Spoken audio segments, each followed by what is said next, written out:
Part of my occupation is to produce every 3 months, 40 and 4 brand new policies. I've become an insurance agent and opened my own agency.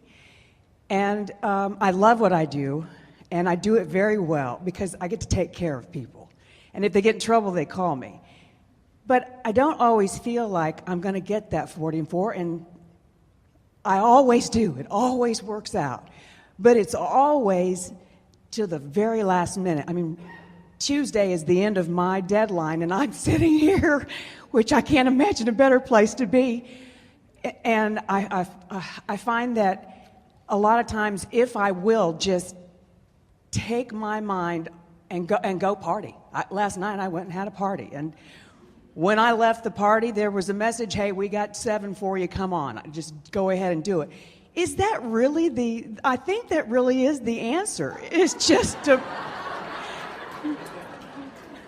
But I let that crunch catch up with me every 90 days, and so I went and got the grid, because I don't quite get that concept. Maybe there's more that I can get myself tuned into so I don't have the crunch at the last minute. The knowing is there. Man, it's kind of harried walking down the halls when there's, one door closes and another one opens, but it's a bitch in the hallways. As you focus on this energy and you recognize that it's in and out, in and out, in and out, in and out, in and out. So there's a balance that you're wanting to accomplish. For the most part, when people are experiencing negative emotion, that uncomfortable time before what you're wanting has manifested in a way that you can see it and believe it, it's almost always without exception because they are focused upon some sort of lack in a strong way. It's either a lack of money or a lack of time or a lack of space, a lack of something that they want. Time shortageness is something that in this very fast-moving environment a lot of you are dealing with, and it's not because time has become shorter, it's because desires have become more. But that's really not the total answer here. It's not just that time hasn't become shorter, but it's not just because choices have become more, it's because focus has become diminished. Which is the reason that the idea of the torrents isn't such a good idea. In other words, the more that is out there, the more that is out there, then the more watered down you become. If your phone is ringing 50 times a day, you're less productive than when it rang 5 times a day. If you're spending the whole day answering emails or getting on Facebook or trying to answer so many more people than you really want to have in your life at any point in time, you are creating for yourself a time shortage. But it's not the time shortage, you're creating for yourself a focus shortage. Because when you're focused here and here and here and here and here and here and here and here and here, you don't allow the momentum that will really help you, you see. And so that's what you were describing to us, that when you step away from that feeling of responsibility, from that feeling that you gotta do it, and you step back into a place of more relaxed experience, your frequencies balance out a little bit because there's not so much frenzy, which means the resistance leaves them and your vibration raises, and then you allow the contents of your vortex to flow more comfortably into your experience.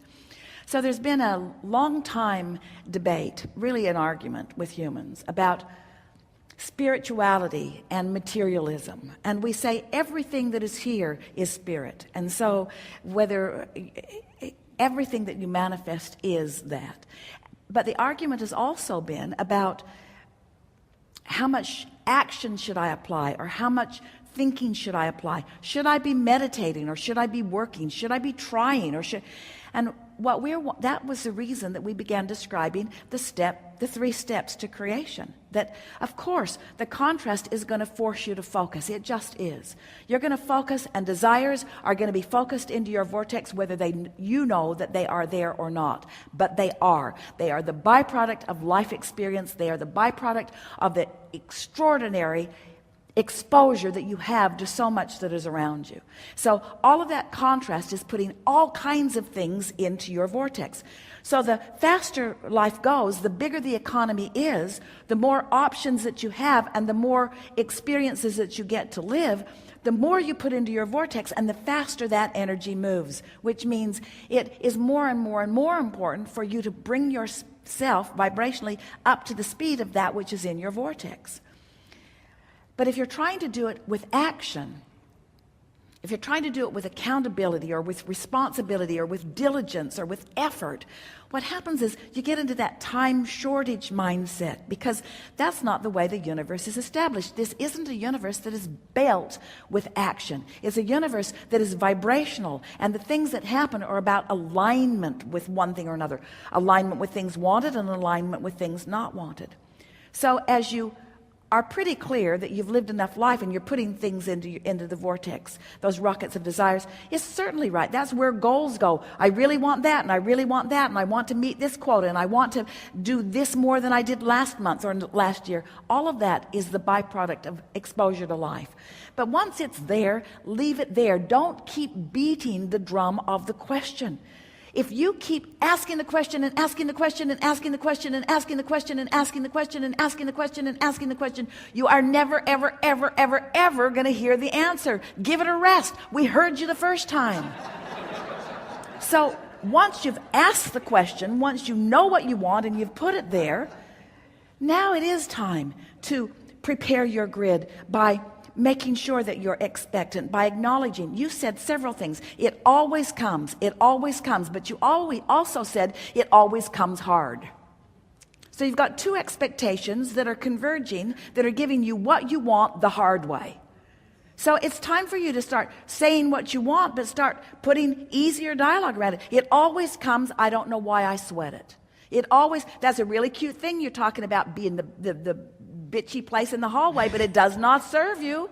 It doesn't serve you. It's really funny. It got the best laugh of the day, but better than ours, and we were a little irritated. But it does not serve you, because one door will open and another door will open and another door will open and another door will open. And friends, you don't want all the doors to open at the same time, because that's focus that is diffused.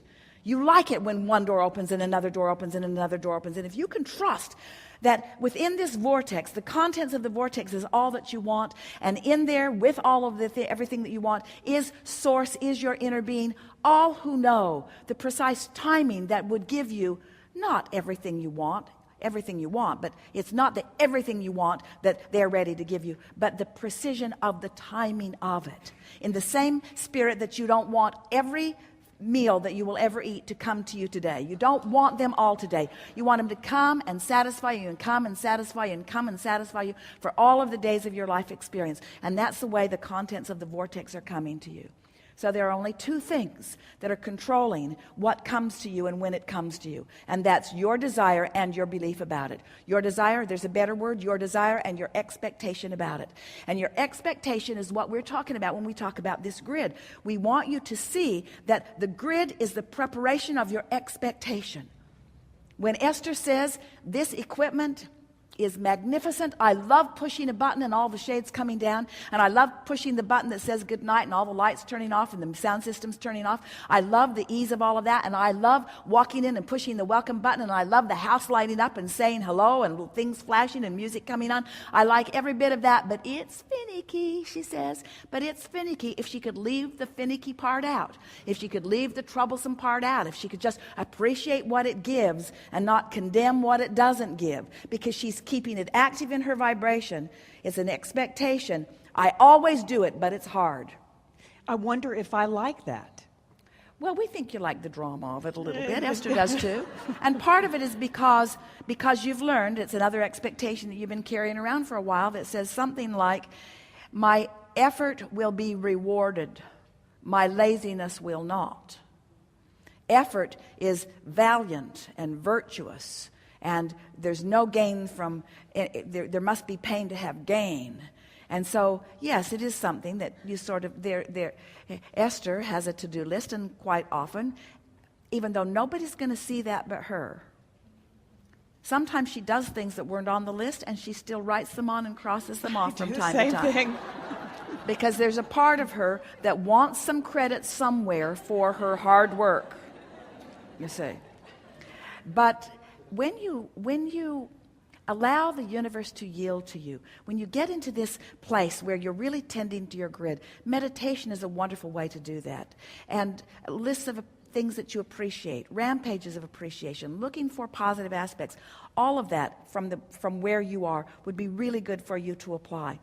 So you get to this place where your vibration is consistently in alignment with what's in your vortex, so that the ideas are flowing in, and then sort of magical things begin to unfold. Magical things that any one by itself may not be that big of a thing. In fact, it might even be something that people looking at it and not understanding this could call a coincidence.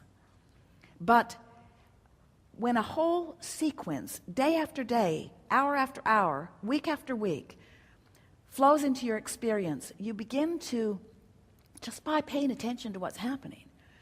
I wanted it, I lined up with it, and it flowed. And then this happened, and this happened. As you acknowledge that, you begin practicing a vibration. It's an expectation of worthiness. It's an expectation of just knowing. Do you remember being little and just being loved for no good reason? Do you remember somebody who just loved you? You didn't have to jump through hoops. They just loved you. It was unconditional. It wasn't based upon what you were proving. It wasn't based upon what you were earning. They just loved you. And they were sort of few and far between in your world for most of you, because most people still believed that their happiness depended upon them seeing things that pleased them, and you were part of what needed to please them. And so you sort of got roped into being a good performer to keep others happy, and in the process you lost your sense of unconditional love, unconditional receiving of the goodness that you deserve. And so, yeah, we think that you're trying to earn something that is unearnable. And if you can accept that it is unearnable, oh, that was a big one. That was the best quote of the day. If you can accept that the love that you seek is unearnable, can't earn it through your effort or through your hard work, but you can line up with it through your absence of resistance, then you start discovering it's not magic, it's just natural. But you start feeling this natural flow of well-being, and your desire to perform and jump through hoops begins to diminish. And then, if you've been listening to us for a while, and we know you have, you discover a leverage. There's a leverage in alignment that just is not available in misalignment.